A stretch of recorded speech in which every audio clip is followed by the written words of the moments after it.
UNRWA என்கிற ஐநாவினுடைய பாலஸ்தீனத்திற்கான உதவி மையம் வெளியிட்டிருக்கக்கூடிய அறிக்கையில என்ன சொல்றாங்கன்னா, காசாவில் இருக்கக்கூடிய குழந்தைகளுக்கான உணவுகள் மொத்தமாகவே தீர்ந்து விட்டது.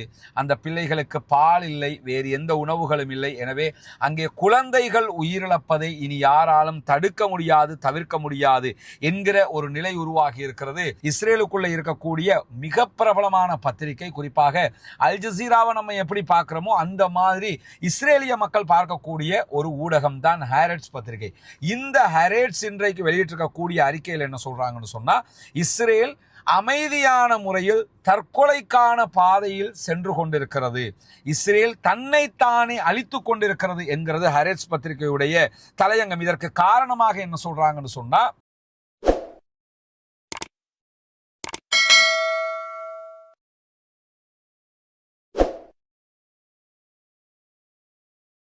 அஸ்ஸலாமு அலைக்கும் வரஹ்மத்துல்லாஹி வபரகாத்துஹு. பேரன்பிற்கினிய சகோதர சகோதரிகளே, நம் அனைவர் மீதும் ஏக இறைவனுடைய அமைதியும் கருணையும் உண்டாகட்டுமாக என்கிற உயரிய பிரார்த்தனைகளோடு பாலஸ்தீனத்தினுடைய காசா பகுதிகளில் என்னவெல்லாம் நடக்கிறது என்கிற செய்திகளை கடந்த 594 நாட்களாக நம்ம பார்த்து வந்திருக்கிறோம். அந்த அடிப்படையில் 595வது நாளாக இன்றும் என்னவெல்லாம் நடக்கிறது என்கிற செய்திகளை தான் நம்ம பார்க்க இருக்கிறோம். ஒவ்வொரு நாளும் நூற்றுக்கணக்கானவர்கள் உயிரிழந்து கொண்டிருக்கிறார்கள், படுகாயம் அடைந்து கொண்டிருக்கிறார்கள், முழு நாடும் அழிக்கப்பட்டிருக்கிறது. இந்த காலகட்டத்துக்குள்ள நீங்க எடுத்துக்கிட்டீங்கன்னா கிட்டத்தட்ட ஒரு 1 வீக் கேப் விட்டு, ஒரு 1 வீக் இடைவெளி விட்டு அந்த மக்கள் வடக்கு காசாவிலிருந்து கிழக்கு காசாவுக்கும் அதே போன்று தெற்கு காசாவுக்கும் என்று மாறி மாறி அகதிகளாக பல நூறு தடவைகள் சென்று வர வேண்டிய நிர்பந்தமும் உண்டாகி இருக்கிறது. இப்படி உள்நாட்டுக்குள்ளேயே நூற்றுக்கணக்கான தடவைகள் அகதிகளாகி இருக்கிறார்கள், மரணத்தை தழுவி இருக்கிறார்கள் என்கிற நிலையில 75,000க்கும் மேற்பட்டவர்கள் உயிரிழந்திருக்கிறார்கள் காசாவிலே. அதே போன்று 1,30,000க்கும் மேற்பட்டவர்கள் படுகாயம் அடைந்திருக்கக்கூடிய நேரத்தில் கடந்த 24 மணி நேரங்களுக்குள்ளாக இஸ்ரேலிய ஆக்கிரமிப்பு ராணுவம் நடத்தியிருக்கக்கூடிய தாக்குதல்கள் காரணமாக காசாவுக்குள்ள கிட்டத்தட்ட 60 பேர் கொல்லப்பட்டிருக்கிறார்கள், ஷஹீதாகி இருக்கிறார்கள் என்கிற நிலையில 185 பேர் படுகாயம் அடைந்திருக்கிறார்கள் என்கிற செய்திகள் வெளியாகி இருக்கிறது. இந்த சோகமான செய்திகள் தினம்தோறும் வெளிவந்து கொண்டிருக்கக்கூடிய நேரத்தில் நமக்கெல்லாம் தெரியும், சர்வதேச அளவில் இஸ்ரேலுக்கு எதிரான அழுத்தங்களும் உச்சமாக உருவாகி கொண்டிருக்கிறது. குறிப்பாக ஐரோப்பிய நாடுகளுக்கும் அமெரிக்காவுக்கும் இடையிலான இந்த டொனால்ட் ட்ரம்புடைய வருகைக்கு பிறகு ட்ரம்ப் செய்து வரக்கூடிய இந்த வேலைகளை எந்த ஒரு ஐரோப்பிய நாடுகளும் ரசிக்கவில்லை. நான் நினைச்சதை பண்ணுவேன், நான் சொல்றதை நீங்க எல்லாம் கேட்கணும் என்கிற இந்த ட்ரம்பினுடைய நடவடிக்கைகள் காரணமாக ஐரோப்பிய நாடுகள் அமெரிக்காவை விட்டு சற்று தள்ளி நிற்கக்கூடிய ஒரு நிலையை நீங்க தொடர்ந்து பார்க்க முடியும். இப்படியான ஒரு சூழல் காசாவுக்கு பல நன்மைகளை உண்டாக்கக்கூடியதாகவும் மாறி இருக்கிறது. குறிப்பாக பாலஸ்தீனத்திற்குள் இஸ்ரேல் என்கிற ஒரு நாடு உருவாகுவதற்கு காரணமாகவே இருந்த பிரித்தானியா கூட தற்போது இஸ்ரேலுக்கு எதிராக திரும்பி நிற்பதும் இந்த அடிப்படையில் தான். இந்த நிலையில தான் இன்றைக்கு ஹாரெட்ஸ் பத்திரிகை வெளியிட்டிருக்கக்கூடிய ஒரு தலையங்க செய்தி. ஹாரெட்ஸ்ங்கிறது இஸ்ரேலுக்குள்ள இருக்கக்கூடிய மிக பிரபலமான பத்திரிகை. குறிப்பாக அல் ஜசீராவை நம்ம எப்படி பார்க்கிறோமோ அந்த மாதிரி இஸ்ரேலிய மக்கள் பார்க்கக்கூடிய ஒரு ஊடகம் தான் ஹாரெட்ஸ் பத்திரிகை. இந்த ஹாரெட்ஸ் இன்றைக்கு வெளியிட்டிருக்கக்கூடிய அறிக்கையில் என்ன சொல்றாங்கன்னு சொன்னா, இஸ்ரேல் அமைதியான முறையில் தற்கொலைக்கான பாதையில் சென்று கொண்டிருக்கிறது, இஸ்ரேல் தன்னைத்தானே அழித்துக் கொண்டிருக்கிறது என்கிறது ஹாரெட்ஸ் பத்திரிகையுடைய தலையங்கம். இதற்கு காரணமாக என்ன சொல்றாங்கன்னு சொன்னா, இந்த யுத்தம் இவ்வளவு நாட்கள் நீடித்திருக்க கூடாது, நம்முடைய பணைய கைதிகளை நாம் மீட்டெடுக்கவும் இல்லை, நம்முடைய சொத்துக்களை இழந்து கொண்டிருக்கிறோம். இந்த நிமிடம் வரைக்கும் இஸ்ரேலிய ராணுவத்திற்கு எதிராக பாலஸ்தீன ராணுவம் தாக்குதல்கள் நடத்துகிற அளவுக்கு அவர்கள் பலம் பெற்றவர்களாகத்தான் இருக்கிறார்கள்.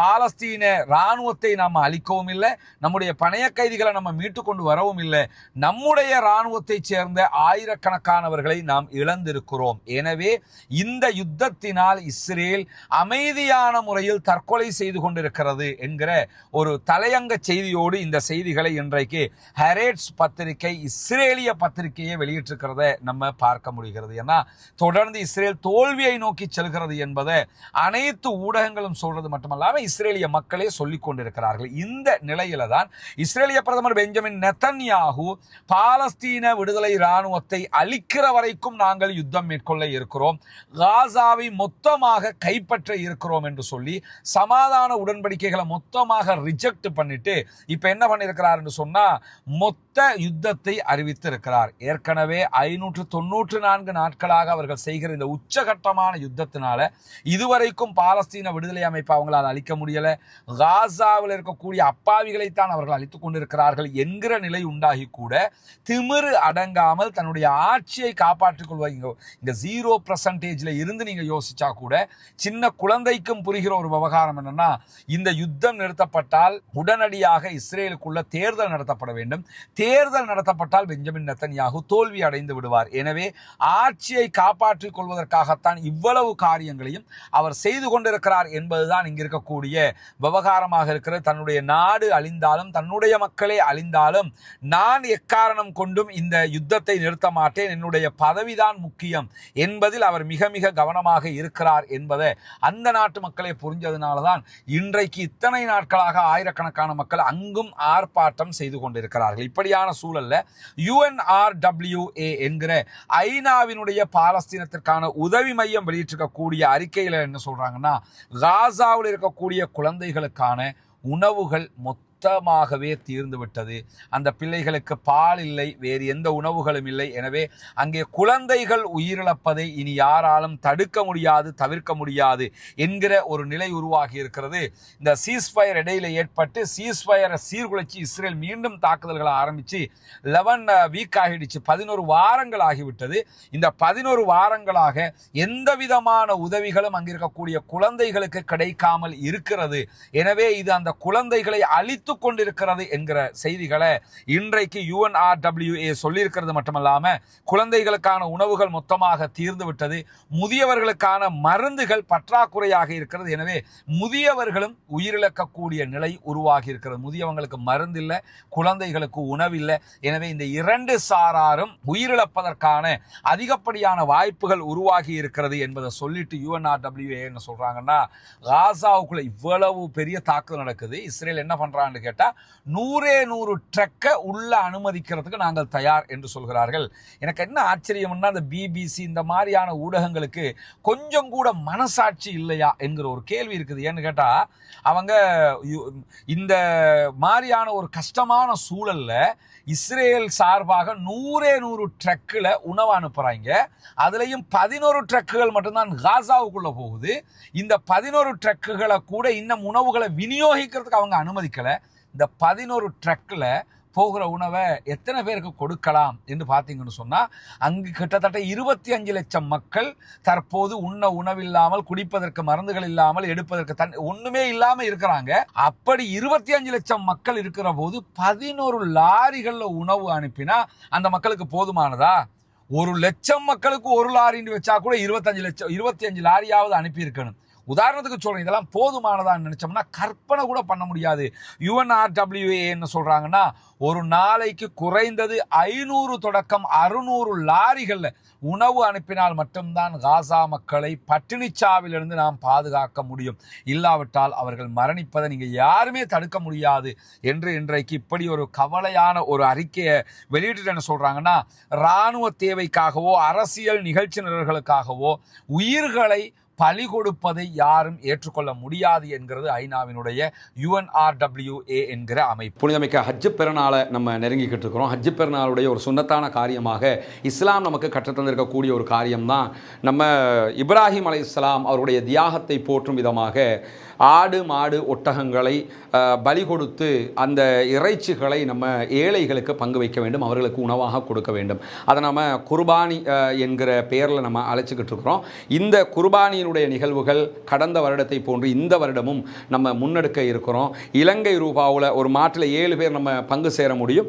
இலங்கை ரூபாவில் ஒரு பங்குக்கு 39,000 என்று நிர்ணயிக்கப்பட்டிருக்கிறது.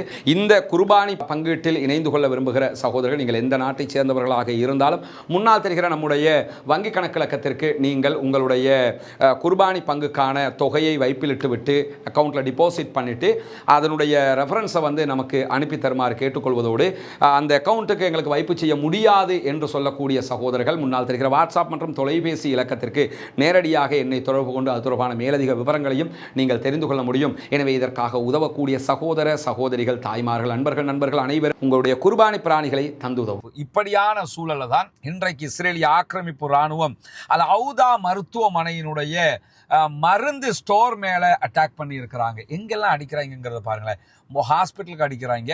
இன்னைக்கு அல் அவுதா மருத்துவமனையினுடைய மெடிசினை ஸ்டோர் பண்ணி வச்சிருக்கக்கூடிய அந்த இடத்துக்கு என்ன பண்றாங்கன்னா அட்டாக் பண்றாங்க. இந்த மெடிசின் எதுவும் அவங்களுக்கு கிடைக்கக்கூடாது, மருந்து இல்லாம செத்து போகணும் என்பதற்காக கல் நெஞ்சம் பிடித்த இந்த இஸ்ரேலியர்கள் இப்படியான ஒரு தாக்குதலை நடத்தி இருக்கிறார்கள். பாலஸ்தீன விடுதலை அமைப்பு இன்றைக்கு இதை கண்டித்து அறிக்கை வெளியிட்டிருக்கக்கூடிய நேரத்தில் தான் நிறைய மாற்றங்கள் உருவாகி வருவதை நான் உங்களுக்கு ஏற்கனவே கடந்த 2-3 வீடியோக்களாக நம்ம பார்த்து வர்றோம். அல்ஹம்துலில்லாஹ் இன்றைக்கு ஐரோப்பிய கவுன்சில், யூரோப் யூனியன் இல்லை, யூரோப் கவுன்சில் இன்றைக்கு ஒரு அறிக்கை வெளியிட்டிருக்கிறார். அதில் காசாவில் நடப்பது இன சுத்திகரிப்பு, அதே போன்று இனப்படுகொலை அப்படின்னு சொல்லி 2 வேர்டையுமே, மெசக்கர் என்கிற வேர்டையும் யூஸ் பண்ணியிருக்கிறாங்க. அதே போன்று காசாவில் நடப்பது இன அழிப்பு என்கிற அந்த வார்த்தைக்கு சமானமான வார்த்தைகளை அவர்கள் ஜெனோசைட், மெசக்கர் ஆகிய 2 வார்த்தைகளையும் பயன்படுத்தி இந்த அறிக்கையை வெளியிட்டிருக்கிறார்கள். நம்ம யோசிக்கலாம், இந்த வார்த்தையால் என்ன இருக்க போகுதுன்னு யோசிச்சிங்கன்னு சொன்னால், இஸ்ரேல் எவ்வளவு கொடுமையை பண்ணினாலும் மெசக்கர் அல்லது ஜெனோசைட் என்கிற இந்த வார்த்தைகளை ஐநா சபையிலேயே பயன்படுத்த மாட்டாங்க இஸ்ரேலுக்கு எதிராக. அதே போன்று எந்த சர்வதேச ஊடகமும் இஸ்ரேலுக்கு எதிராக இந்த 2 வார்த்தையும் பயன்படுத்தா. நம்ம இலங்கையில் இறுதி யுத்தம் நடைபெற்ற நேரத்தில் என்ன மாதிரியாக அது நடந்தது என்கிறத பற்றி சொல்லும் போது அதே சர்வதேச ஊடகங்கள் இலங்கையில் ஜெனோசைட் நடைபெற்றது, மெசக்கர் நடைபெற்றது என்று எழுதுவார்கள், என்று பேசுவார்கள். ஆனால் காசாவில் நடக்கிறத பற்றி இந்த ஊடகங்கள் வாய் திறக்காது இந்த வார்த்தைகளை கொண்டு. ஆனால் தற்போது யூரோப் கவுன்சில், யூரோப் யூனியன், பிரித்தானியா, அதே போன்ற பிரான்ஸ், அதே நேரத்தில் கனடா என்று எல்லா சர்வதேச நாடுகளும் இந்த வார்த்தையை பயன்படுத்துகிறார்கள். அல்லாஹ்வினுடைய அருளால் காசாவில் ஒரு இனத்தையே அழித்துக் கொண்டிருக்கிறார்கள் என்பதை இன்றைக்கு சர்வதேச சமூகமே வாய் திறந்து பேசுகிற ஒரு நிலையும் உருவாகி இருக்கக்கூடிய நேரத்தில் தான் யூரோப் கவுன்சில் வெளியிட்டிருக்கக்கூடிய அறிக்கையில் என்ன சொல்றாங்கன்னா, தற்போதைய இந்த செயல்பாடுகள் 100% படுகொலைகளாக இருக்கிறது.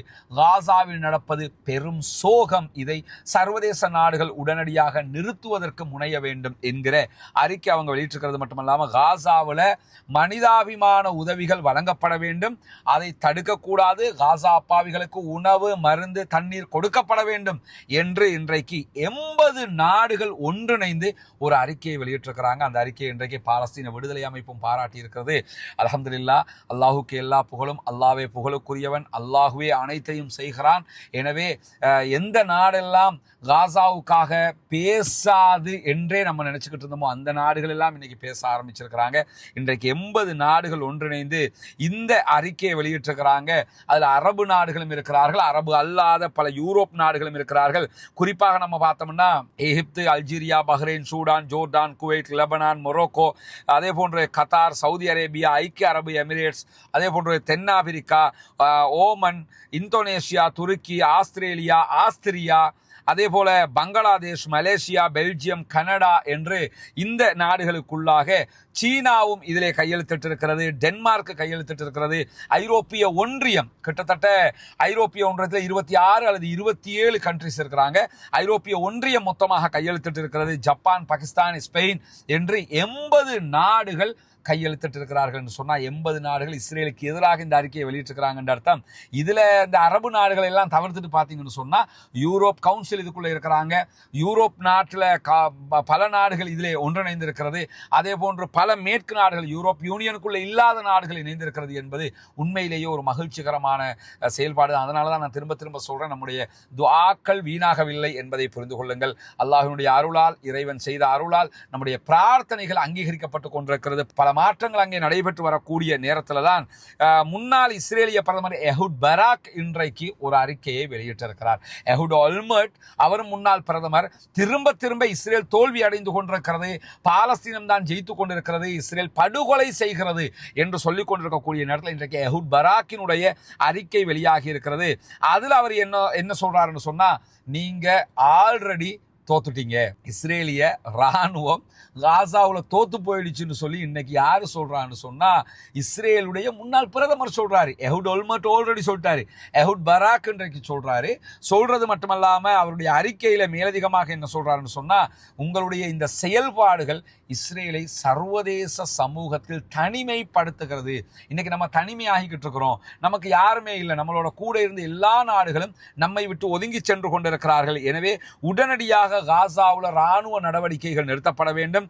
அதே போன்று அரசியல் ரீதியிலான தீர்வுகள் தான் நாம் உடனடியாக கொண்டு வரப்பட வேண்டும். அப்படி கொண்டு வந்தால் மட்டும்தான் நம்முடைய பணைய கைதிகளையே நம்ம பாதுகாக்க முடியும் என்கிற செய்திகளையும் இன்றைக்கு சொல்லிவிட்டு அவர் கடைசியாக என்ன சொல்றாருன்னு சொன்னா, நீங்கள் ராணுவ நடவடிக்கையால் பாலஸ்தீன விடுதலை அமைப்பை வெல்லவே முடியாது என்று இஸ்ரேலுடைய முன்னாள் பிரதமர்களில் ஒருவர் விடுத்திருக்கக்கூடிய அறிக்கையிலையும் இதை சொல்லியிருக்கிறது மட்டுமல்லாமல் இன்னைக்கு இஸ்ரேலிய ஊடகங்கள் வெளியிட்டிருக்கக்கூடிய அறிக்கையில காசாவிலிருந்து இன்றைக்கு ராக்கெட் தாக்குதல் நடத்தப்பட்டிருக்கிறது என்கிற செய்திகளை சொல்லியிருக்கிறாங்க. பாலஸ்தீன விடுதலை அமைப்பும் அதை அறிவிச்சிருக்கிறாங்க. இதுல என்ன ட்விஸ்ட்னு சொன்னா, 595வது நாளாக இந்த யுத்தம் நடைபெற்றுக் கொண்டிருக்கிறது. 5 நாள்ல 600 நாள் ஆகிரும்.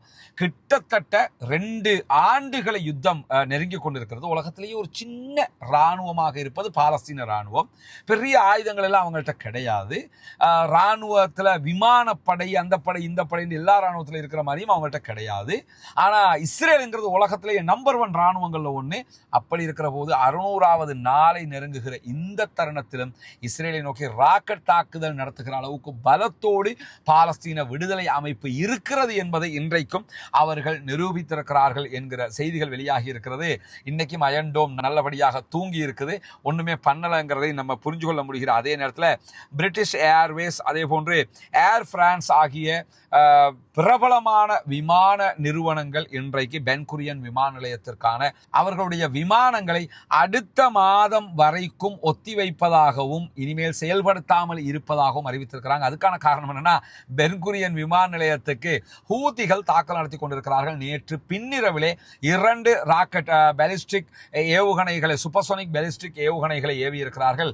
அதிலே ஒன்று ஜுல்ஃபிகார் வகையான ஈரானுடைய தயாரிப்பு ஏவுகணை, மற்ற ஒன்று அவர்களுடைய ஓன் தயாரிப்பாக இருக்கக்கூடிய பாலஸ்டைன் 2 என்கிற சூப்பர்சோனிக் பாலிஸ்டிக் ஏவுகணை தாக்குதல்களை நடத்தியிருக்கிறார். அதே நேரம் இன்றைக்கும் ஒரு ஏவுகணை தாக்குதலை நடத்தியிருக்கிறார்கள். எனவேதான் நிறைய விமான நிறுவனங்கள் பென் குரியன் விமான நிலையத்துக்கான தங்களுடைய பயணத்தை ரத்து செய்து கொண்டு வருகிறார்கள் என்கிற செய்திகளும் வெளியாக இருக்கிறது. எனவே அவர்கள் ஹூதிகள் அவர்களுடைய பணியை மிகச் சிறப்பாக செய்து கொண்டிருக்கிறார்கள். பாலஸ்தீன விடுதலை அமைப்பும் தொடர்ந்து தங்களுடைய தாக்குதல்களை நடத்தி கொண்டிருக்கிறது, தங்களுடைய பணியை செய்து கொண்டிருக்கிறது. சமாதான பேச்சுவார்த்தைகள், அந்த பேச்சுவார்த்தைகள் எல்லாம் ஒருபுறம் அவர்கள் செய்து கொண்டிருக்கக்கூடிய நேரத்தில் தான் தற்போது இஸ்ரேலுக்குள்ள முழு இஸ்ரேலும் இஸ்ரேலிய அரசாங்கத்துக்கு எதிராக திரும்பி நிற்கிறது.